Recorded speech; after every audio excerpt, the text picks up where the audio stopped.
Manufacturing runs on inventory, the raw materials you buy and the finished goods you make. Every recipe, stock movements and sale points back to items defined here.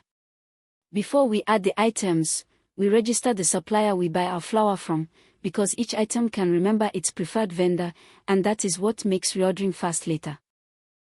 Our flour supplier is Golden Harvest Flour Mills. We capture their contact details and bank account, so payments for reorders go to the right place.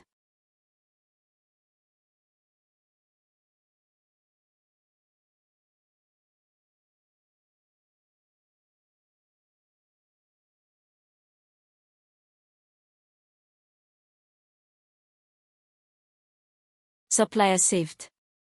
Now the items, we open inventory. First, the raw material. We name it premium baking flour, give it a stock keeping code, and a short description so anyone knows exactly what it is.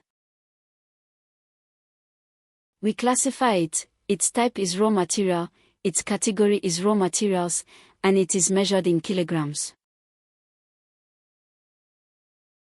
Then the money and stock figures, it cost us 850 naira a kilogram, we are not selling it on directly so we leave the selling price empty, we open with 0 on hand, and we ask for a low stock alert at 100 kilograms.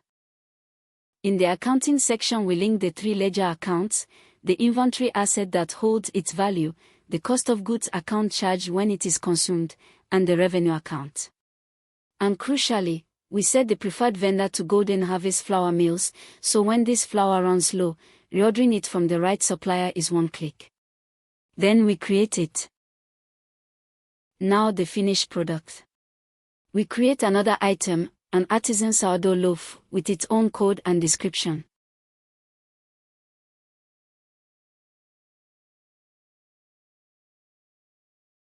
This time the type is finished good and the category is finished goods, counted by the piece.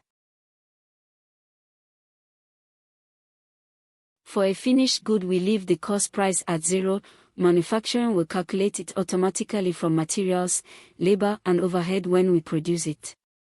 We set the selling price at 1,500 naira a loaf, open with 0 stock, and a low stock alert at 20 loaves. We link the same 3 accounts. This time there is no preferred vendor, we do not buy this bread, we manufacture it ourselves, so we leave that blank. Then we create the finished product.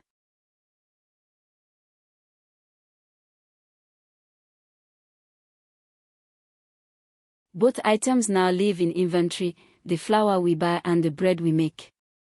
Every quantity, cost and account is in place, so when we receive stock, bake, or sell, ZetaFisc updates the numbers and posts to the ledger automatically. Next, we will price the finished bread in a price list.